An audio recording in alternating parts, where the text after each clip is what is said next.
It is my pleasure to welcome you to the University of Chicago and to the International House. Before we get started, I just want to outline today's program. There will be a brief introduction followed by a one-hour presentation. After our presentation, participants will have the opportunity to come up during a brief question and answer session. If you would like to do that, please make an orderly line at the microphone in the middle aisle. Remember to keep your answers brief, as we'd like to have as many participants as possible. After question and answer, we will also have a book signing. So if you purchase a book today from the Co-op Seminary, please form a line as well, and you're more than welcome to come up and have it signed. My name is Jaime Garcia, and I'm the Manager of Student Enrichment at the Collegiate Scholars Program. The Collegiate Scholars Program is a 3-year program that aims to prepare talented Chicago public school students for admission and success at the nation's top universities. CSP is shaped around a core curriculum of humanities, social science, math, and science courses. All courses taught during the summer months by University of Chicago faculty and PhD candidates. In addition, CSP offers enrichment activities geared toward college readiness, cultural awareness, and civic engagement during the academic year. Activities much like tonight's event. This lecture is also brought to you by the International House Global Voices Performing Arts and Lecture Series. International House was founded in 1932 through a gift of John D. Rockefeller Jr. as a coeducational residence and program center for students from around the world and the citizens of Chicago. Whether it's a world music or dance performance, lecture, conference, or film festival, International House presents public programming that advances cross-cultural understanding and opportunities for civic discourse on community, national, and world affairs. The Global Voices Author Night Series is a popular public book series organized as a collaborative project with International House and the Seminary Co-op bookstores. Tonight's program is also co-sponsored with the Office of Civic Engagement's Collegiate Scholars Program. I hope all of you will return to International House throughout the coming months and years to attend our public lecture series and performances. You can find information about these programs on the literature table by the front entrance, and you can sign up for an electronic events calendar. I am very pleased to introduce to you tonight's guest. For the first time in history, the secrets of the living brain are being revealed by a battery of high-tech brain scans devised by physicists. Now what was once solely the province of science fiction has become a startling reality. Recording memories, telepathy, videotaping our dreams, mind control, avatars, and telekinesis are not only possible, they already exist. The future of the mind gives us an authoritative and compelling look at the astonishing research being done in top laboratories around the world, all based on the latest advancements in neuroscience and physics. One day we might have a smart pill that can enhance our cognition, be able to upload our brain to a computer, neuron for neuron, send thoughts and emotions around the world on a brain net, control computers and robots with our mind, push the very limits of immortality, and perhaps even send our consciousness across the universe. Dr. Kaku takes us on a grand tour of what the future might hold, giving us not only a solid sense of how the brain functions, but also how these technologies will change our daily lives. He even presents a radically new way to think about consciousness and applies it to provide fresh insight into mental illness, artificial intelligence, and alien consciousness. Dr. Kaku's deep understanding of modern science and keen eye for future developments, the future of the mind is a scientific tour de force, an extraordinary, mind-boggling exploration of the frontiers in neuroscience. And Future of the Mind just hit number 6 on Amazon, so definitely want to make sure we mention that. So it's a great accomplishment. Dr. Michio Kaku is the co-creator of string theory, a branch of string theory. He received a B.S. summa cum laude from Harvard University in 1968, where he came first in his physics class. He went on to the Berkeley Radiation Laboratory at the University of California, Berkeley, and received a PhD in 1972. In 1973, he held a lectureship at Princeton University. He is the author of several scholarly PhD-level textbooks and has had more than 70 articles published in physics journals covering topics such as superstring theory, supergravity, supersymmetry, and hadronic physics. Just recently, New York Magazine named him one of the 100 smartest people in New York. So without further ado, if you'd please help me welcome our tonight's guest, Dr. Michio Kaku.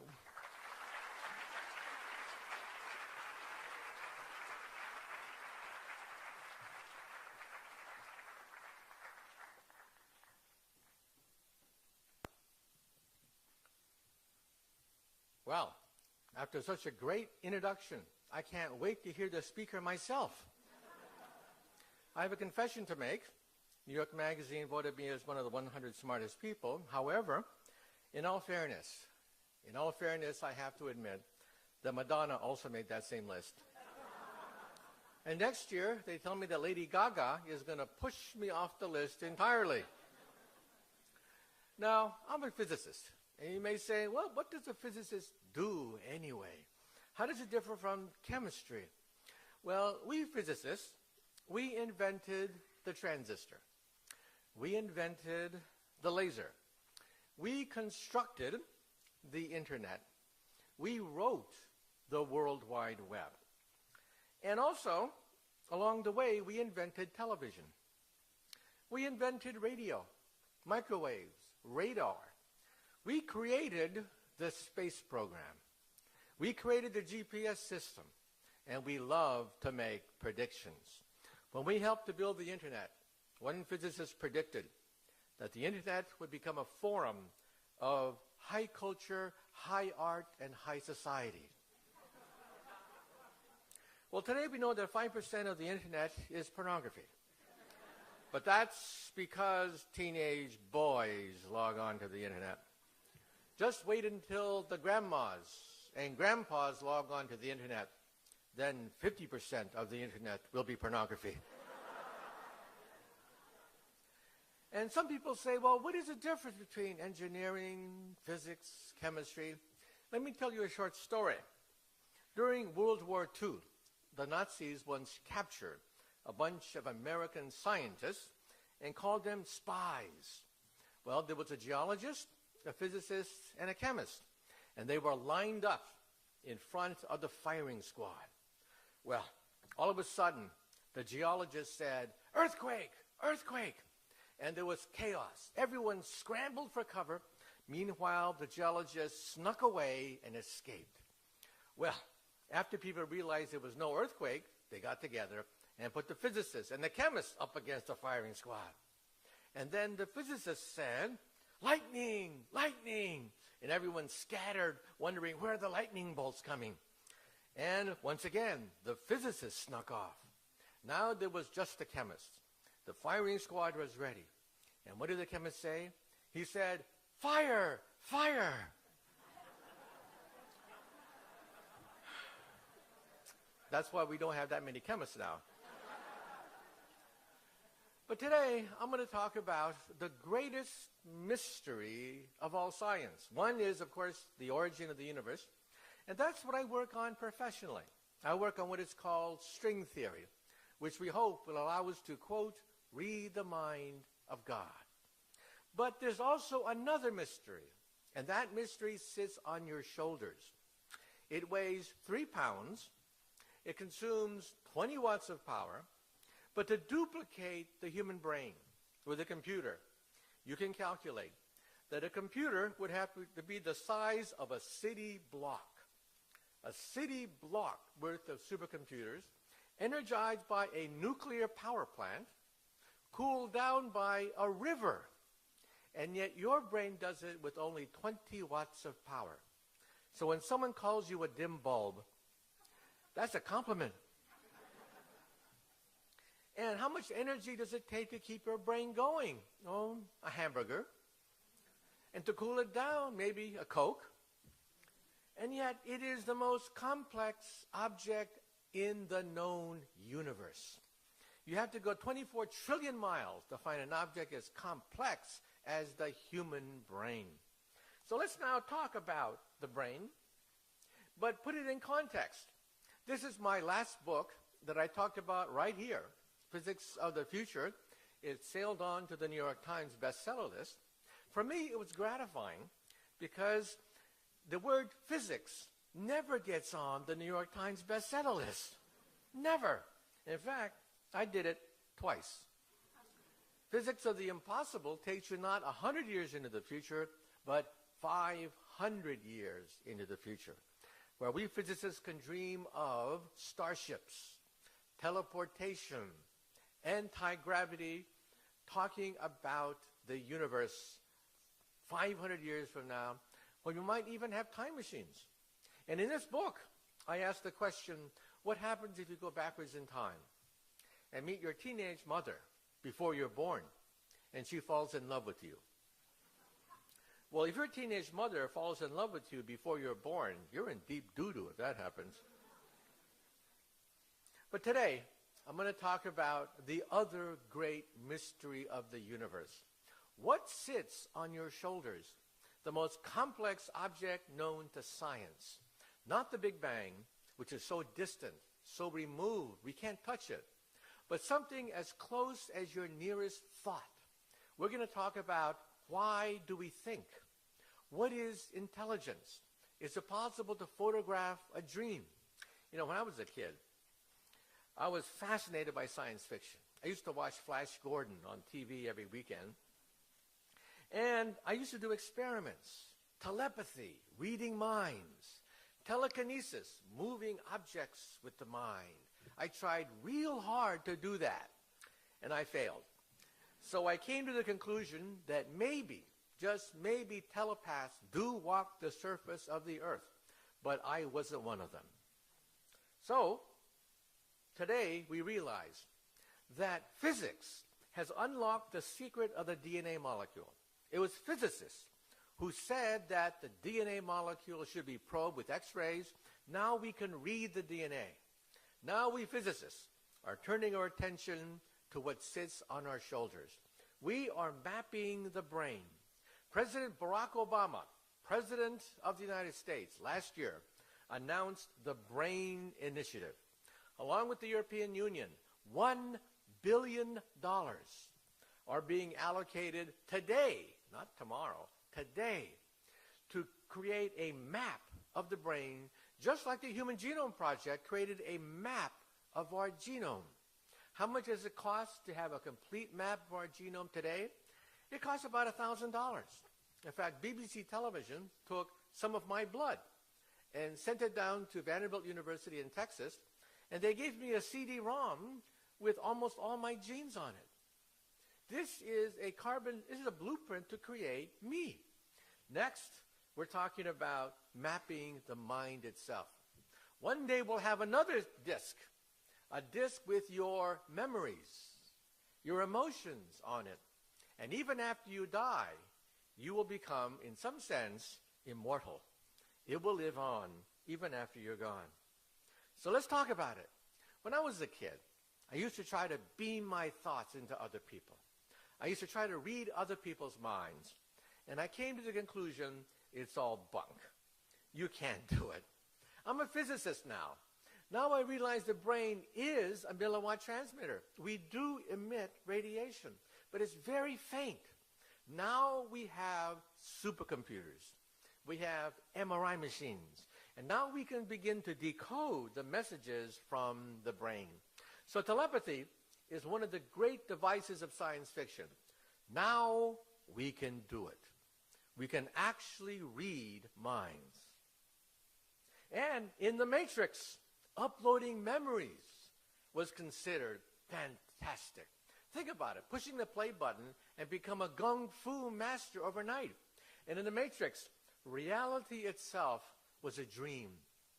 Reality itself was a fiction. Can that be possible? Well, let me ask you a question. Late at night, when you're all alone and it's quiet late at night, have you ever had the feeling, just briefly, the feeling that maybe you're the only one in the universe? Maybe reality is a fiction. Maybe you were put on the earth to see whether you're smart enough to figure out that everything is a fiction. It's all imaginary. You are the only one in the universe. Ever had that feeling? Raise your hand. Raise your hand if you ever had that feeling. You guys are crazy. You guys are nuts. You think you're the only one in the universe? That's ridiculous. I'm the only one in the universe. You're just a fiction of the hamburger I had last night. It's all a dream uploaded into my memory. I'm the only one around. Well, let's talk about this. Can you upload memories? The answer is yes. The first memory, as I mentioned in my book, was uploaded into a mouse last year. And the goal of this is to one day create a brain pacemaker for people with Alzheimer's syndrome.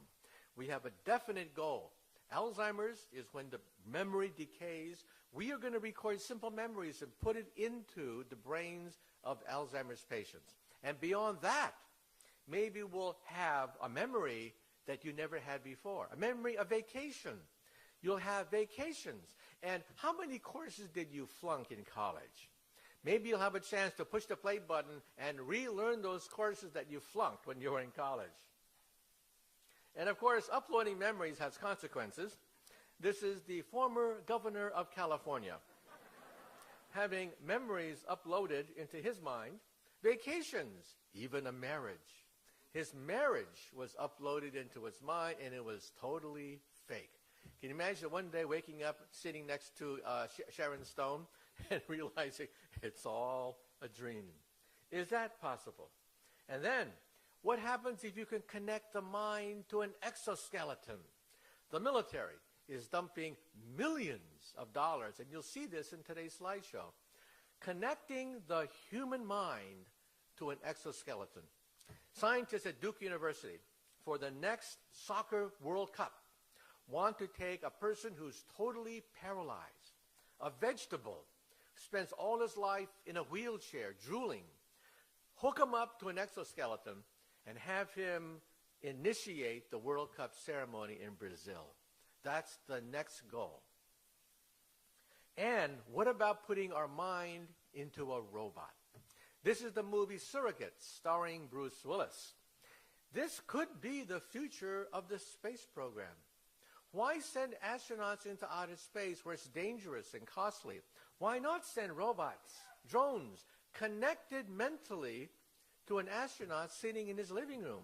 NASA is looking at this. And then telekinesis, the ability to move objects with the mind. This is Carrie, and if you read the book or saw the movie, she gets back at all the people who made fun of her at the senior prom by destroying the entire high school. What's the lesson here? The lesson here is never take a telekinetic to the senior prom. Okay? And my favorite movie, my favorite science fiction movie is Forbidden Planet, where there is a super advanced race that one day creates the ultimate machine. Anything you can think of becomes reality. The ultimate machine. But when this alien race turns on their machine, they disappear, vanish without a trace, at the height of their technological glory.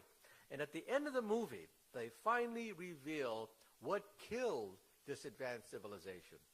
You see, when they turned on that machine, anything they can think of would become reality.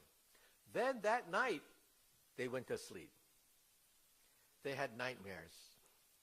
Every nightmare came true. All the hurts, wrongs, slights, and the whole race committed suicide that night. What's the lesson here? The lesson here is if you ever become a god, don't fall asleep.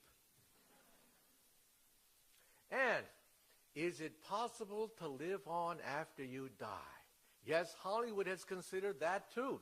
If you saw the latest Superman movie, everybody knows that Superman's father died when Krypton blew up. That's part of the Superman myth. But the latest Superman movie had a twist. And that is Superman's father, Russell Crowe, had his memory and personality put on a disc so he can live on as a computer program. And so Superman has a very nice conversation with his father, even after his father had died. One day, perhaps your great-great-great-great-great-great-grandkids will have a conversation with you because you are immortal. Your personality, your wants, desires, your quirks are all encoded on a disk. And in Star Trek, consciousness without a body. Is this the way to explore outer space? Science fiction writers like Asimov dreamed about the ultimate way to explore the universe. Put consciousness on a laser beam and send the laser beam into outer space. Consciousness expanding at the speed of light. Is that possible? Well, 5 years ago, I would have been considered nuts to say that. But we now think it is possible. This could be the ultimate destiny of the human race, to explore the universe at the speed of light. But let's get back to Earth now. That's Hollywood. Now let's talk about the real thing. We now have, because of physics, the ability to see energy flow inside the living brain. For example, on the left, you see the brain when it tells the truth. When the brain tells the truth, not much happens. But on the right is when the brain tells a lie. You see, when you tell a lie, first you have to know the truth. Second, you have to create the lie. Third, you have to calculate the consistency of the lie with all the other lies you've been telling all these years. That's a lot of brain power. Your brain lights up like a Christmas tree. So your brain, believe it or not, has evolved with time, and it's a museum. Believe it or not, your brain is a museum of life on Earth. The back of the brain, right here, if you have an injury to the back of the brain, that's the reptilian brain. That's the brain of reptiles. If you have a car accident and you injure this part of the brain, you lose balance, the sense of territoriality, appetite. Things that reptiles feel at the very back is called the reptilian brain. Then the center of the brain is the monkey brain. Emotions are there, memories, especially emotions, because monkeys are social animals. That's the monkey brain at the very center in blue. That's called the old mammalian or the monkey brain. And then to the front is the thinking brain, the cerebral cortex. And when we analyze living people, we find some astonishing things. Certain mythologies, certain old wives' tales are actually true. Every parent knows that teenagers suffer from brain damage. We all know that. Just talk to your teenage kids at night. It's true. You can actually see with brain scans that the frontal cortex of teenagers is not fully developed. And that's why they really do suffer from brain damage.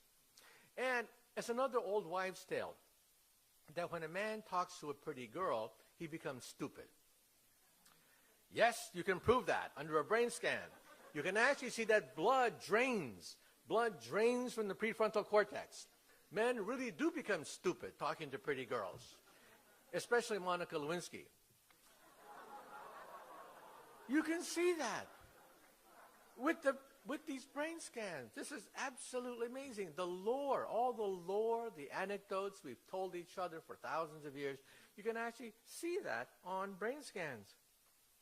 And if you were to slice the brain horizontally, and then touch the brain with electrodes, different parts of your body will move when you touch the brain electrically.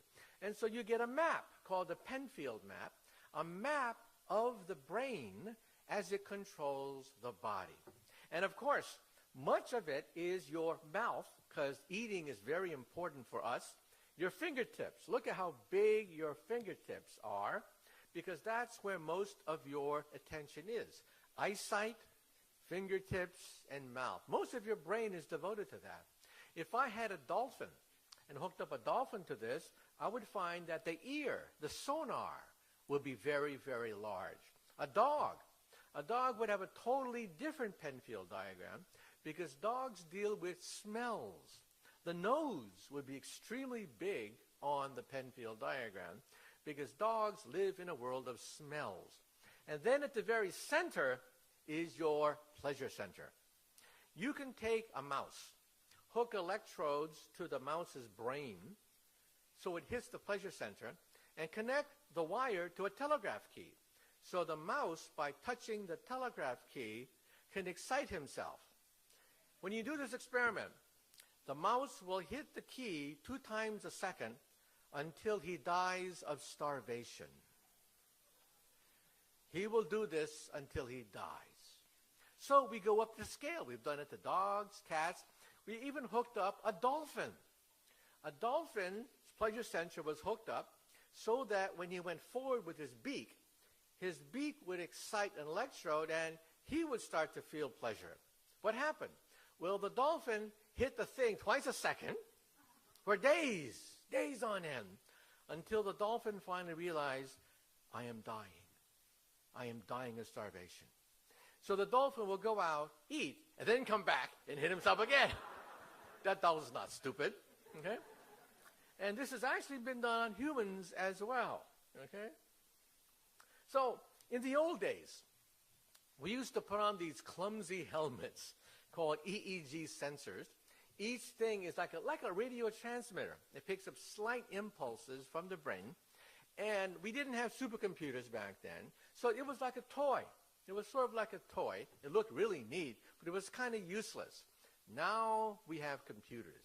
We can analyze the signals coming from the brain, and now it's sexy to be hooked up mentally. On the upper left, video games can now be played mentally.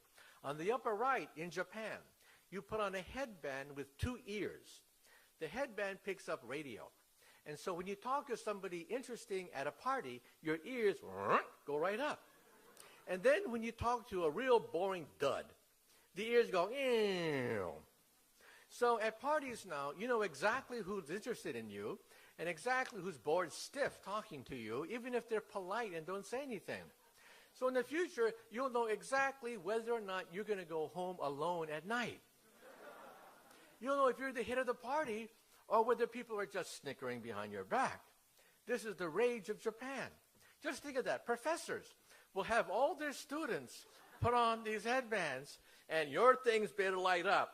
Once your thing starts to go like that, F, F, F, for you students in the audience. And in the lower left, Apple computers. Apple computers is now thinking about how can the human mind energize laptop computers, energize your TV set, the lights, the thermostats. In the future, when you walk into a room, you'll simply mentally call for your car, which drives itself, turn on the lights, turn on the TV set, no mouse, and do dictation. Do dictation mentally.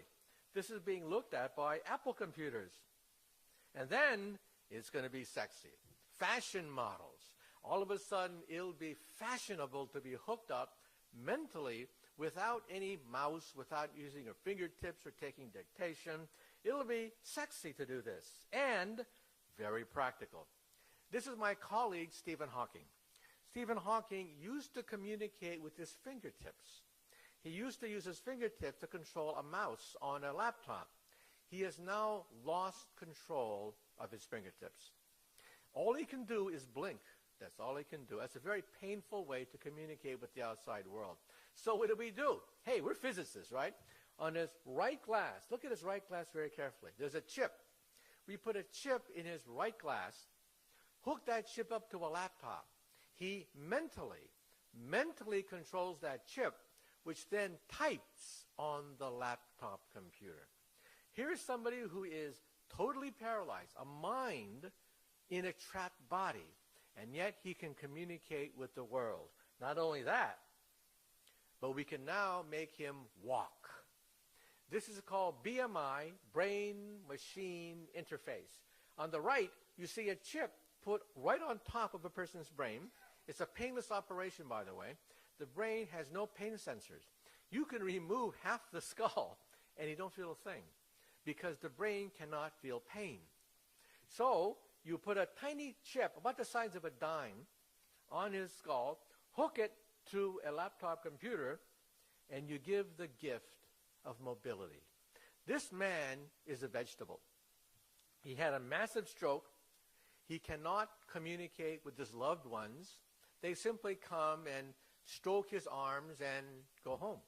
He's a vegetable. Well, at Brown University, they hooked him up to a laptop. He can now surf the web, read email, write email, play video games, operate his wheelchair, operate household appliances, and he is totally paralyzed. Now, the military is interested in this. Think of all the veterans of the Iraq-Afghan war who have lost arms and legs. This woman here had problems with her brain many decades ago. She is a vegetable. They hooked her mind up to a mechanical arm. She can now actually sip Coca-Cola And when she communicates, she does it by blinking. It's a very painful way to communicate, but she's totally paralyzed. She blinks and spells out the letters of the alphabet. Very painful. And when she was hooked up, she loved it. And what did she blink? She blinked that she would love to have mechanical feet as well as arms. That is coming. The military is now spending millions of dollars on a program called Revolutionary Prosthetics. This man is a veteran. He's lost his arm, probably due to a roadside bomb. These arms have the sensitivity of a normal arm. You can handshake. You can fist bump. You can high five with these. And next is not only devices that allow you to pick up an egg with that kind of sensitivity, but also a complete exoskeleton. What are we talking about? We're talking about Iron Man. An exoskeleton with even superpowers. An exoskeleton that will give the gift of life, perhaps, to Stephen Hawking. Think about it. The ability to have the dexterity to use a pen, to walk. And like I said, in the next World Cup soccer games in Brazil, the person who ignites and sets off the soccer games may be a quadriplegic with an exoskeleton. And this means that a human can operate a robot. This is Japan. In Japan, we have Asimo, one of the world's most advanced robots. Asimo can run, he can walk, he can climb up stairs. Asimo can dance. He dances much better than I do. I've been on a number of science specials with Asimo. He outdances me every time. You can now put a worker with an EEG sensor, connect him to Asimo, and he is a surrogate, just like in the movie Avatar, just like in the movie Surrogates. This could be the future of the fire department. In very nasty fires, why do we have to send humans? Why not send a surrogate who is superhuman, guided by a fireman? This could be the future of the space program. It's very costly putting something into outer space because of life support. You know, it takes $10,000 to put a pound of anything in near-Earth orbit. That is your weight in gold. Think of your body made out of solid gold, and that's what it costs to put you in near-Earth orbit. To put you on the moon costs about $100,000 a pound. To put you on Mars is about $1 million a pound to put you on Mars. That is the cost of diamonds. Why? Because life support is so precious and expensive. Why not send robots into outer space? Robots are strong. They don't bellyache. They don't complain. They don't go on strike. And they don't come back. This is great for the space program. And this could be the future of the classroom of the future. In other words, we all know what you do when you don't feel like going to school. You play hooky, right? Come on, fess up. Play hooky, right? Well, in the future, you will have a surrogate. You will mentally be in contact with the surrogate when you are sick. The teacher sees your face inside the surrogate, knows that you're paying attention. You see the teacher's face in your surrogate from your bed. In the future, you will never be able to play hooky again. Isn't the future wonderful? Surrogates in the classroom. And then people ask the question, well, you know, the eye is an extension of the brain. Believe it or not, the eye is a direct extension of the brain. Why not input information directly into the eye, the brain, via contact lenses? This is the future of the internet. The future of the internet is to get into your contact lens. You will blink and you will be online. And who's the first people to buy internet contact lenses? College students taking final examinations. They will blink and they will see all the answers right there in the contact lens. And who's the next person to buy internet contact lenses? President Barack Obama. So he doesn't have to have these damn teleprompters in front of him giving him his speech.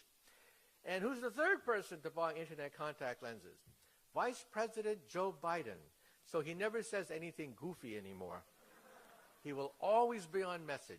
Actors, actresses will always be on message. And think of this. If you're a clumsy, tongue-tied Romeo, you will have poetry coming out of your mouth the next time you're on a date. Your date will be so impressed. You are so elegant, so romantic, because you can read your contact lens. And even husband and wives will have their contact lenses connected. How many husbands or wives go shopping and buy the wrong thing? Next time the wife will say, I can see it through your contact lens. No, that apple's rotten. Don't buy that. No, don't buy this celery. Just think of what you can do when you have a brain net. What's coming after this? A brain net. Emotions, sensations will be sent on the internet. Can you imagine teenagers? Teenagers on Facebook sending emotions to each other? This would be incredible. If somebody wins a gold medal at the Olympics, they can email the emotion of winning the Olympics right on BrainNet. And this will revolutionize the movies. The movies haven't changed for 50 years. For 50 years, the movies have been flat with sound. That's it. That's the movies. In the future, you will have movies with emotions and sensations on them.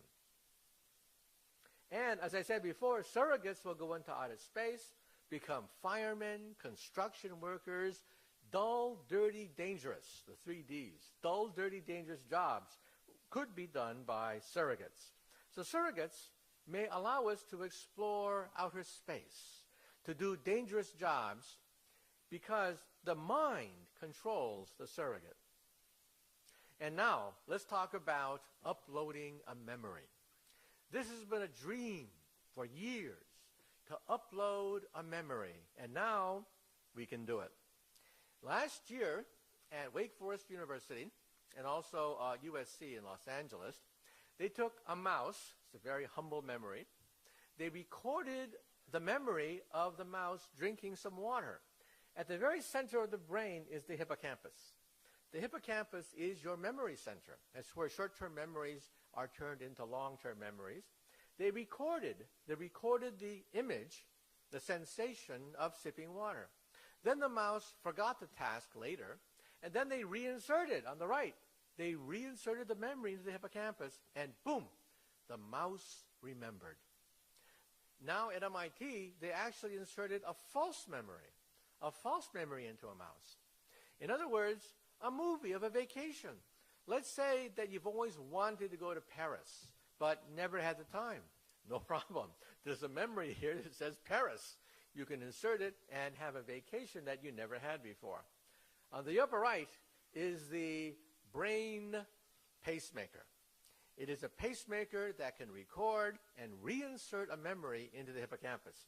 Now, if the hippocampus is destroyed or injured, you cannot form long-term memories. There's a very sad case of a gentleman decades ago who had an operation right here, and they accidentally cut his hippocampus. He lost the ability to form a memory. When you greeted him, he would say, hi, how are you? And then he would forget, and then he would say, hi, how are you? You saw the movie 50 First Dates with Drew Barrymore? That's based on a true story. A true story. Ever seen the movie Groundhog Day with Bill Murray? That too was based on a true story. Having to relive that moment over and over and over again. And in fact, it's very sad. This gentleman had this operation when he was about 20 years old. Decades later, he became old. And he would look at himself in the mirror, and he'd be horrified to see that he wasn't young. He was an old man. And then he would forget the fact that he looked in a mirror, and then he would say, hi, how are you? He would even forget what he looked like. Well, we can now cure that, we think, with an artificial pacemaker to insert memories into the mind. Now, this has enormous implications. Think of how many courses you flunked in college. Think of all the courses you would like to take but never had the chance. You can learn karate. You can learn new skills. This could change the workforce. The workforce changes when new technology comes in and workers are thrown out of work. They may be able to learn new skills this way. And next, if that isn't enough, can you videotape a dream? This was once considered preposterous. Dreams? What are dreams after all? Well, get this. This is done at the University of California at Berkeley. First, they MRI scan the brain, shown left, and they can do it with very small MRI machines. On the right is the world's smallest MRI machine. It is the size of a briefcase. And how small can you build an MRI machine? We physicists calculate, using Maxwell's equations, that the smallest MRI machine you can build is this big. You will have an MRI machine in your medicine cabinet. You will have more power in your medicine cabinet than the University of Chicago Hospital. We're talking about MRI scans that you can do by yourself at night. And what do you do with this? You take the MRI scan on the left, convert it into 30,000 dots, have a computer analyze these 30,000 dots, and then print out a picture. These are some of the first pictures ever taken of a thought. On the left is Steve Martin. If we were to dim the lights, you'd see that it is Steve Martin. And then next to it is the image as seen through a computer.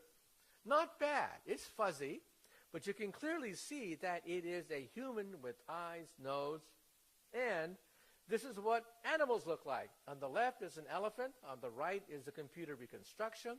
On the left is an airplane. And from this, you can take images of the mind and create videotapes. Now what happens if you go to sleep? If you go to sleep, the machine will keep on chugging away and print out the first images of your dreams.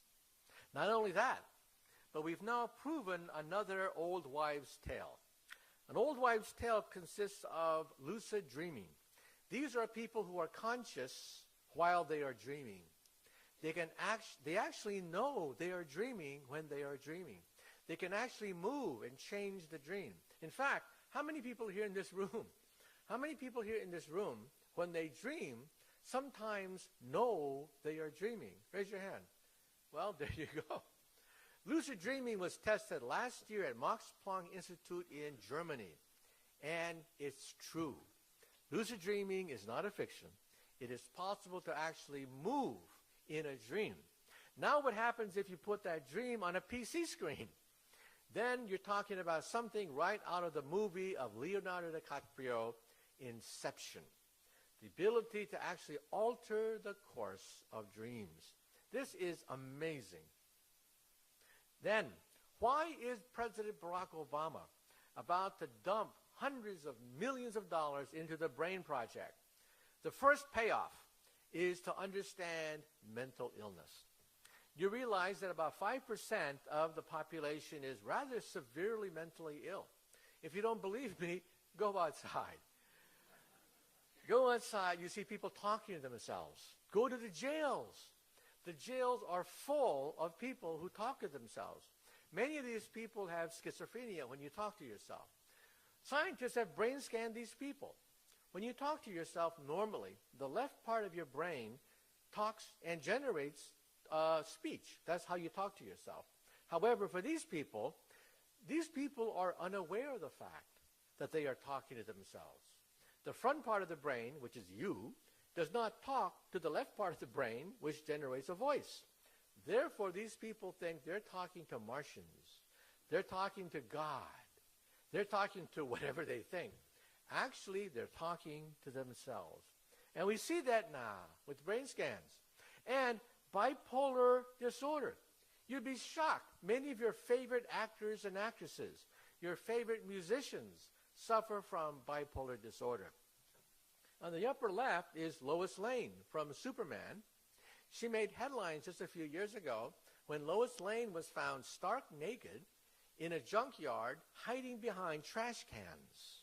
She suffers from bipolar disorder, as well as Princess Leia from Star Wars, as well as the actress from Gone with the Wind. Many of your favorite actors, actresses, composers suffer from bipolar syndrome, where you alternate between depression and elation.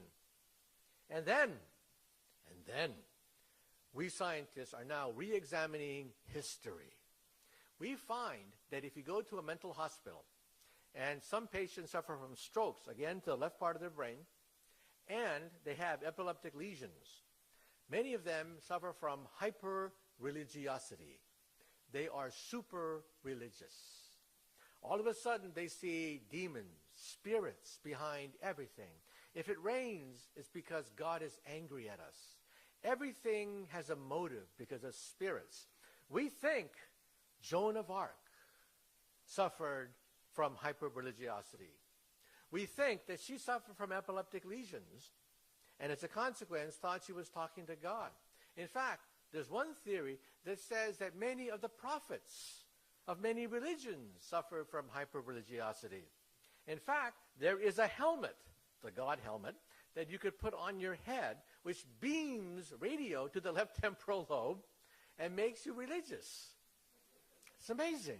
It makes you feel as if you're in the presence of God, talking to God. Think about it. There's a part of the brain that does this. Well, they got a bunch of nuns, and they put the nuns in the God helmet, and they asked the nuns, does this shake your belief in God, that we can induce the feeling of religiousness by using electromagnetic radio waves?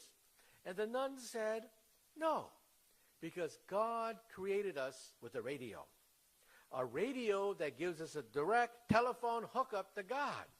God meant it to be that way. And then they hooked up an atheist, Richard Dawkins of Oxford University. He's a diehard atheist. They put him in the God helmet, and they asked this atheist, are you a believer now? Don't you feel in the presence of God? And he said, no. So it depends. And now let's talk about savants. We physicists have been fascinated by certain figures in history.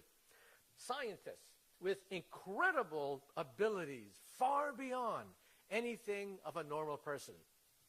This guy on the left can take a helicopter ride over New York Harbor, one helicopter ride, and draw the entire panorama of Manhattan. He did it for London. He did it for Hong Kong. And it's now on display at JFK Airport. The next time you land at the international terminal at JFK Airport, do something you've never done before. Look up. Look up. Most people spend their whole life looking down. Look up, and you'll see this incredible mural painted by this guy after seeing Manhattan once. How does this happen? It turns out that some of these individuals had injury, again, to the left part of their brain. One person had a bullet that went through the left part of his brain as a child. Another person dived into a swimming pool, hit his head on the bottom of the swimming pool, and then both of them became super geniuses in mathematics. Now, after today's lecture, do not get a hammer and hit yourself in the left part of your brain hoping to pass that calculus exam tomorrow, okay? It don't work that way. It's a miracle, but it's happened several times in history. We've documented, we've brain scanned these people. We now realize that photographic memory is possible. You can talk to these people and say, what did you do 30 years ago on May 2nd at 4 o'clock in the afternoon? What were you doing? And they'll say, well, I was reading a novel. I was on page 320. You want me to read the page that I was looking at? Incredible memory. We've brain scanned these people. And we think the following. There are many theories. One theory that I prefer is, we now realize that the brain records, but the brain also erases. We used to think that the brain naturally erases memory by attrition. It just wears off and rusts. No. Memories have to be erased. We now realize that for these people, the erase mechanism is broken. They have forgotten how to forget. And that's why they can tell you what they were doing 30 years ago on April 2nd at 4 o'clock in the afternoon. I mean, some of us don't even know what we were doing yesterday. These guys can go back 30 years. And some of the greatest geniuses of all time had Asperger's. This is Isaac Newton. He was not a pleasant person. He is the greatest scientist who ever lived. Even Einstein said so. You would not want to invite Isaac Newton for dinner. He'd make a horrible dinner conversationalist. But many Nobel Prize winners were like that. In fact, if you want to see people who have Asperger's syndrome, watch The Big Bang Theory on CBS television. Classic Asperger's syndrome. Clueless with women. Doormats on a date with when you date a pretty girl. Well, welcome to the world of genius. Believe it or not, Albert Einstein's brain is still with us. The pathologist who performed the autopsy on Albert Einstein in 1955 swiped Einstein's brain. He kept it in a jar in his living room for about 30 years. He drove across country with Einstein's brain in a mayonnaise jar. And we finally have it back at Princeton. It's now sitting in Princeton Hospital. And we've analyzed his brain. And now we could even analyze Freudian psychology.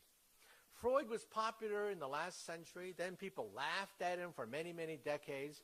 Now Freudian psychiatry is coming back a little bit because you can actually see things that he predicted that could not be seen 10 years ago. We've learned more about the brain in the last 10 years than in all of human history combined. That's how much we've learned. Freud said that the brain consists of the ego, superego, and the id. The ego is you. Your superego is your guilty conscience, and your id is your desire.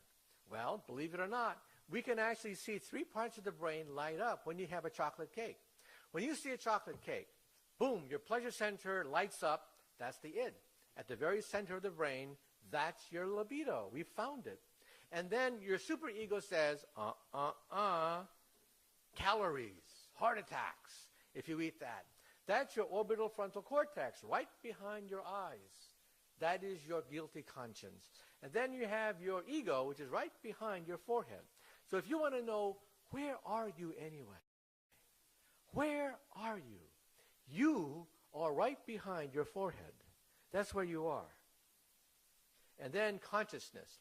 I'm running out of time, so let me just summarize that. I have a new theory of consciousness.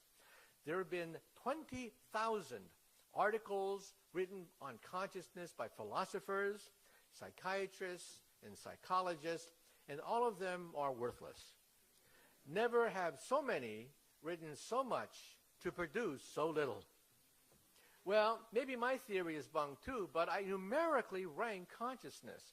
For example, I say that the lowest level of consciousness is a thermostat.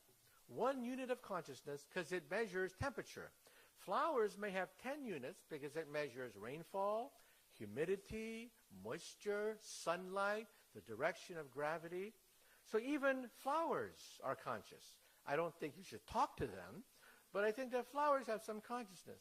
Then reptiles, the reptilian brain in the back.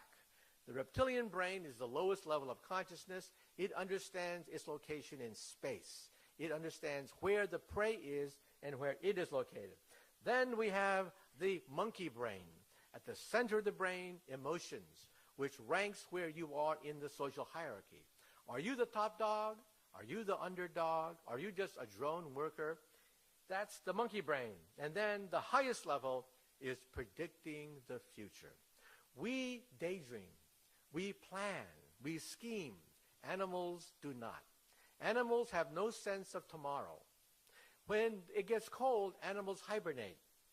But we, when it gets cold, we plan to, take out our rubbers and take out our down jacket and make plans. Animals don't do that. Animals have no concept of the future. We do. I talk about robots in my book, but we're running out of time. Even emotional robots I talk about. But let me end on a note. As we said before, President Barack Obama wants to initiate the BRAIN project. The European Union and the United States will dump $1 billion starting this year into mapping the brain. And one day, because of Moore's law, because of the fact that computer power doubles every 18 months, the internet will become a brain net. The internet will have emotions, will have sensations and feelings on it, And one day, we will perhaps explore the universe by sending our consciousness into outer space.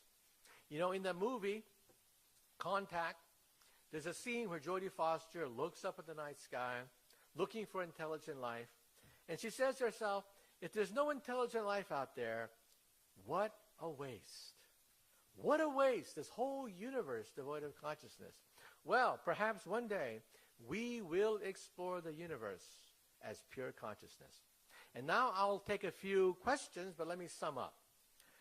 When I was a child, I had a role model that kept me going all these decades. My role model was Albert Einstein. And my favorite Einstein story is this. When Einstein was an old man, he was tired of giving the same talk over and over and over again. So one day his chauffeur came up to him, and the chauffeur said, Professor, I'm a part-time actor. I've heard your speech so many times, I've memorized it. So why don't we switch places? I will put on a mustache. I will put on a wig. I will be the great Einstein. And you can take a rest and be my chauffeur. Well, Einstein loved the joke, so they switched places. This went along famously until one day, a mathematician in the back asked a very difficult question. And Einstein thought, oh, the game is up. But then the chauffeur said, that question is so elementary that even my chauffeur here can answer it. Anyway, thank you very much. We'll take questions from the audience.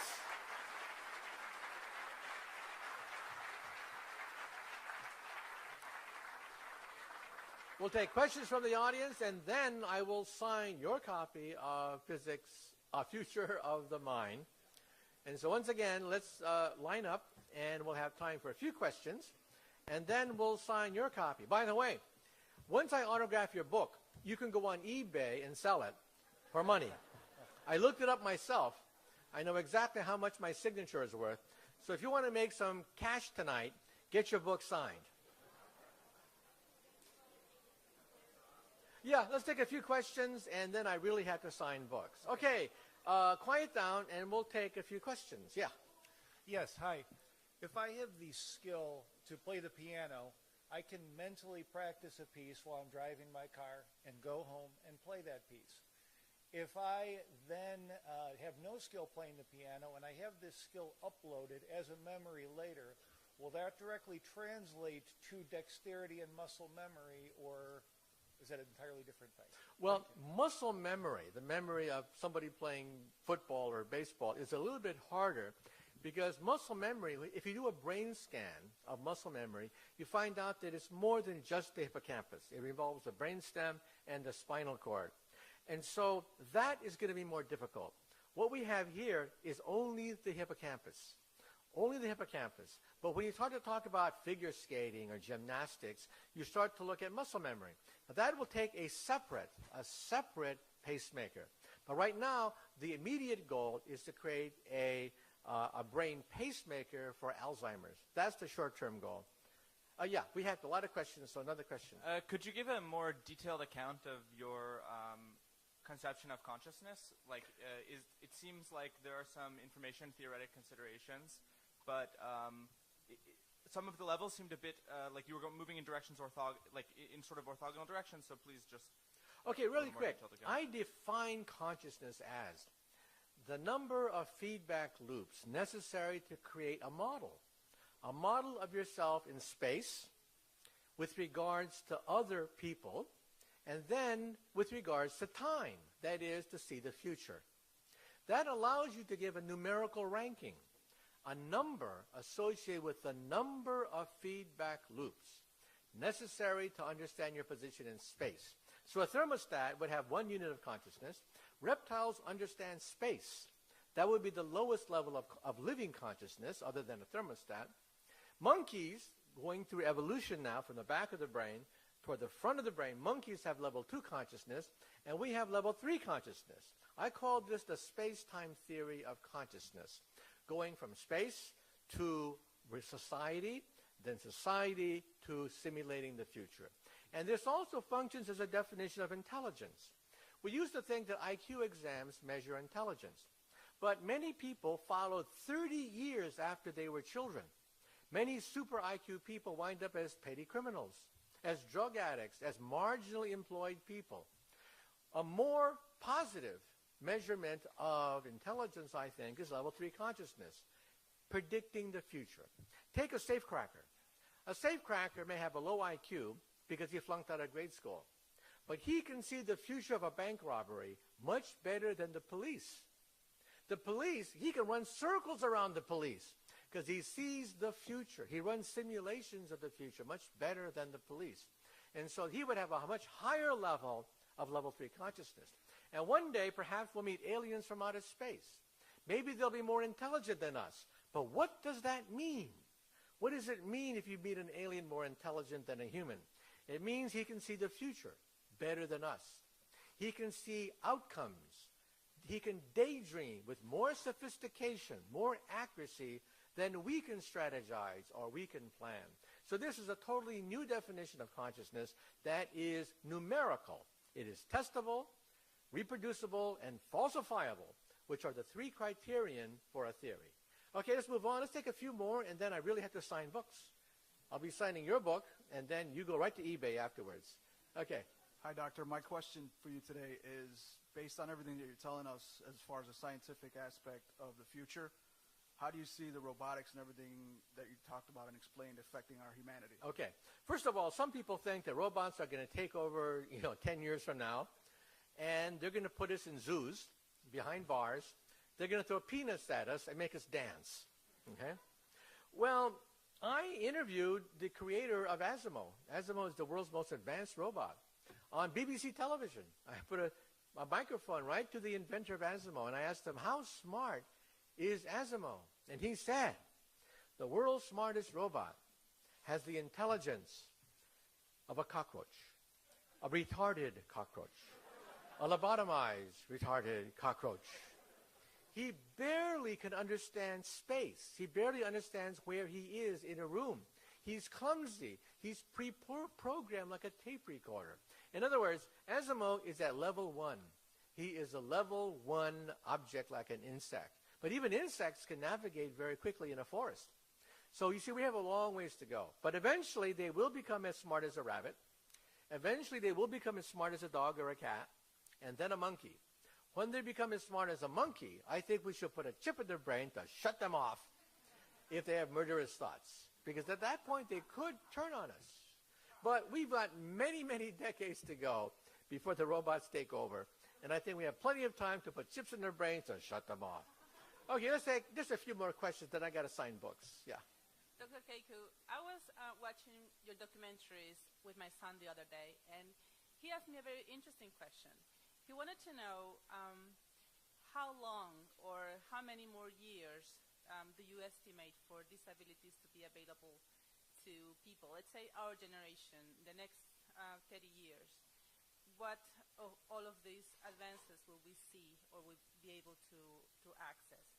As you were mentioning in the Superman movie, there was a virtual copy of Superman's father. For example, that ability or that... Oh, when?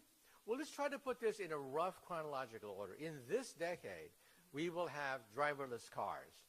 In the end of this decade, we'll start to tinker with internet contact lenses. In this decade, we'll have RoboDoc, that is a doctor in your wallpaper that is intelligent, that will give you medical diagnosis. We'll have RoboLawyer in your wallpaper that is almost for free and give you legal advice when you have a car accident. That's all going to happen in this decade. And then with regards to the brain pacemaker will be available for animals in this decade. In the decade after that, then we're talking about a brain pacemaker for humans, uploading simple memories into humans in the next decade after that.